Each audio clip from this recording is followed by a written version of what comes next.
Espírito, primeiro, são palavras. Palavras expressam, digamos, vida ou morte, e as palavras formam uma opinião, não é? E quando essa opinião que é formada, ela não é a verdade, se torna parede, barreira, que impede que a pessoa alcance o evangelho, que é o poder de Deus, não é isso? Que esse evangelho que é o poder de Deus, que é a salvação daqueles que crerem. Aquele homem humanizado, ele foi temporal, o homem humanizado, tanto é que só viveu 33 anos. Mas aquele homem que estava ali, não é? A sua verdadeira identidade de rei, de soberano, não parou para existir. Ele estava bem ali fisicamente, mas ele estava no trono, não é? Isso a mente da gente pode até resistir um pouco, mas quando nós entendemos que no nosso caso é semelhante no sentido, por exemplo, a minha consciência de ser, quando eu me ajusto correspondente ao ser eterno, ao ser santificado, então naquele exato momento eu entro em Deus, eu entro na eternidade, e ali imediatamente no meu corpo temporal se materializa aquilo que toda palavra que é eterna afirma, não é? Eu posso passar minha caminhada inteira bem afastado de Deus um pouquinho, sendo honesto, sendo correto, mas não usufruir do evangelho, então somente porque eu não me ajustei à consciência que eu deveria de filho,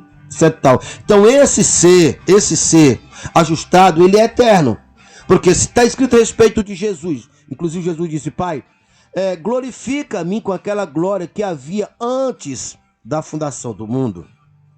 Então também diz a mesma coisa a nosso respeito quando diz assim: porque Deus já nos elegeu em Cristo antes da fundação do mundo. Isso depois de ter dito que ele, Deus, já nos abençoou. Olha, vê, não vai no futuro, e não é uma coisa momentânea, já nos abençoou com todas as sortes de bênçãos. Quando a minha consciência entende isso, não é? E aí entra também o assunto dos sofismos, porque o que impede da gente entender isso são os sofismos, ou seja, consciência que não é originada em Deus, que não é verdade, pensamentos, ideias. Uma ideia, ela gera uma crença, né? E a crença se torna a barreira que pode impedir de você entender.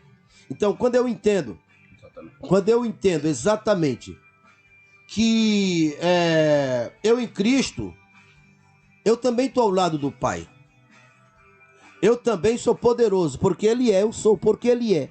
Não é uma coisa resultante de um esforço particular.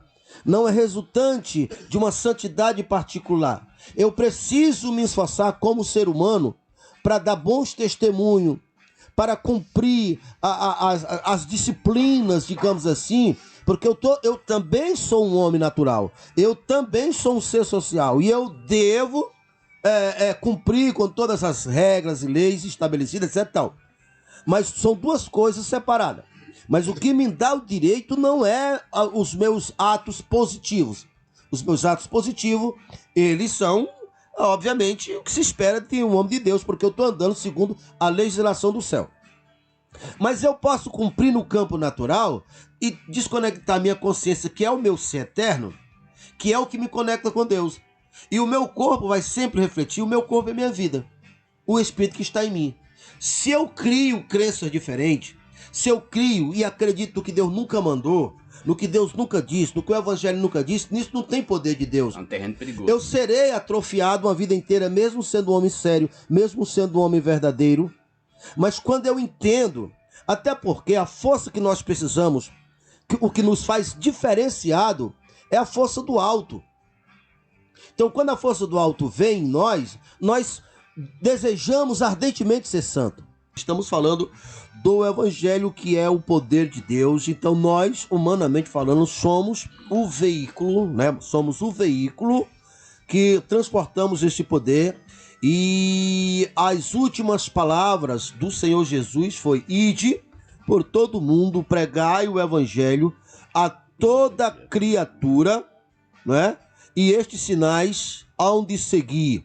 Se a gente fosse falar de grandes coisas que o senhor já testemunhou também, né? Era maravilhoso. Mas foi só um pouco dos milagres, né? Mas, ao meu ver, uma das coisas mais grandiosas que eu vi acontecer no nosso meio de Jesus foi aquela moça que eu falei essa noite, que vocês trouxeram aquela moça no evangelismo, encontraram ela numa rede, numa casinha abandonada, numa rede. E aqui, só para as pessoas entenderem a gravidade, ela já tinha até larvas de mosca, né? Em outras palavras, bicho, né? De coisa, porque estava abandonada mesmo. Ela era desprezada, bispo, pela sua família, por já estar com a sentença de morte, porque estava com AIDS. Uhum. Ela convivia num quarto sozinha, escura, isolada e nua. Um dia eu fui orar por ela, depois que nós oramos por ela, e eu fui visitar ela. Quando eu cheguei lá, ela estava sem roupa nenhuma. Foi que cobriram ela para mim poder conversar com ela.